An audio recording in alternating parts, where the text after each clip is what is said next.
झिलमिल सितारों का आंगन हो,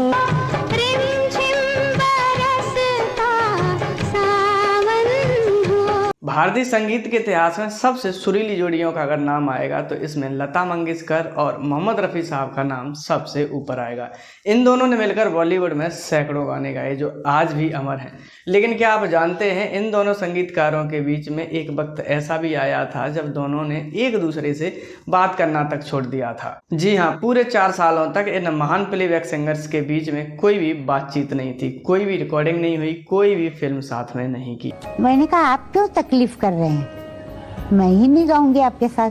आखिर ऐसा क्या हुआ था कि जिसकी वजह से इन दोनों के बीच में इतनी गहरी दरार पैदा हो गई थी। कहानी की शुरुआत होती है 1962 के आसपास। उस दौर में बॉलीवुड में गानों की बिक्री से जो कमाई होती थी यानी रॉयल्टी, वो या तो प्रोड्यूसर या फिर म्यूजिक कंपनी को ही जाता था। गायकों को सिर्फ एक बार गाने की फीस दी जाती थी, फिर चाहे उस गाने से करोड़ों की कमाई क्यों न की जाए, वो सारा का सारा पैसा म्यूजिक कंपनी और प्रोड्यूसर्स के बीच ही बांटा जाता था। स्वर कोकिला लता मंगेशकर इस व्यवस्था के खिलाफ थी। उनका मानना था कि अगर कोई गाना लगातार 4-5 सालों तक चलता है और लगातार कमाई करता है तो उस कमाई का कुछ प्रतिशत हिस्सा सिंगर्स को भी रॉयल्टी के तौर पर मिलनी चाहिए। इसके लिए लता जी ने एक मुहिम छेड़ दी और पूरी इंडस्ट्री को एक साथ आने के लिए कहा। लता जी चाहती थी कि बॉलीवुड इंडस्ट्री के सबसे लोकप्रिय और सम्मानित गायक मोहम्मद रफ़ी साहब भी उनकी इस मुहिम में साथ दें। लेकिन मोहम्मद रफ़ी साहब की इस पर राय बिल्कुल अलग थी। उनका मानना था कि अगर गायक को एक बार उसकी तय फीस मिल जाती है तो उसके बाद उस गाने पर उसका कोई भी अधिकार नहीं रहता।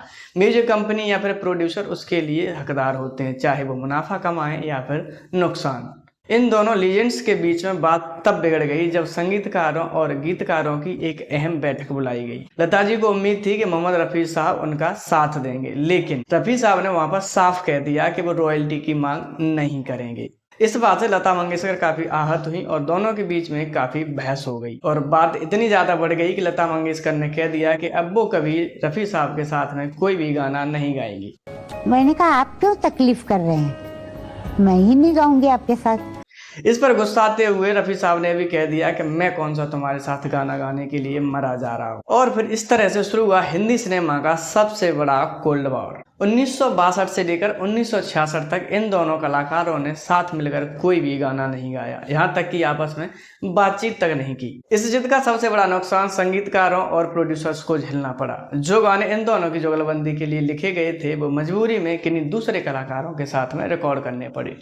लता जी ने महेंद्र कपूर के साथ में जोड़ी बना ली, वहीं मोहम्मद रफ़ी साहब ने सुमन कल्याणपुर के साथ में रिकॉर्डिंग शुरू कर दी। पूरी इंडस्ट्री 2 गुटों में बट चुकी थी। इस कड़वाहट को संगीत की दुनिया ज्यादा दिनों तक बर्दाश्त नहीं कर पाई। संगीतकार जय किशन ने इस जोड़ी को एक बार फिर से साथ लाने की ठानी। उन्होंने दोनों को समझाया कि इन दोनों की जिद की वजह से कितने संगीत प्रेमियों को नुकसान झेलना पड़ रहा है। फिर जय किशन ने एक बड़े कॉन्सर्ट का आयोजन किया और इस कॉन्सर्ट के दौरान लता मंगेशकर और रफ़ी साहब को स्टेज पर लाया गया। दोनों महान कलाकारों ने अपनी पुरानी बातों को भूलकर आपस में एक दूसरे को गले लगाया और एक दूसरे से माफी भी मांगी और इसके बाद लता जी की आंखों में भी आंसू आ गए थे। 4 साल के लंबे सन्नाटे के बाद जब जोड़ी ने स्टेज पर एक साथ गाना गाना शुरू किया तो पूरा ऑडिटोरियम तालियों से गूंज उठा था। दोस्तों, ये विवाद कोई आपसी दुश्मनी का नहीं बल्कि सिद्धांतों का था। दोनों ही पक्ष अपनी अपनी जगह पर सही थे। जहां लता जी गायकों के अधिकारों के लिए लड़ रही थी, वहीं तो रफ़ी साहब अपनी ईमानदारी और उसूलों के पक्के थे।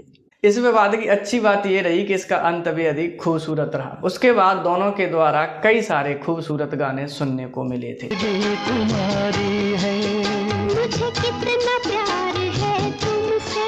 दोस्तों, आपको रफ़ी साहब और लता मंगेशकर के कौन से गाने सबसे ज़्यादा पसंद है, हमें कमेंट सेक्शन में ज़रूर लिखना।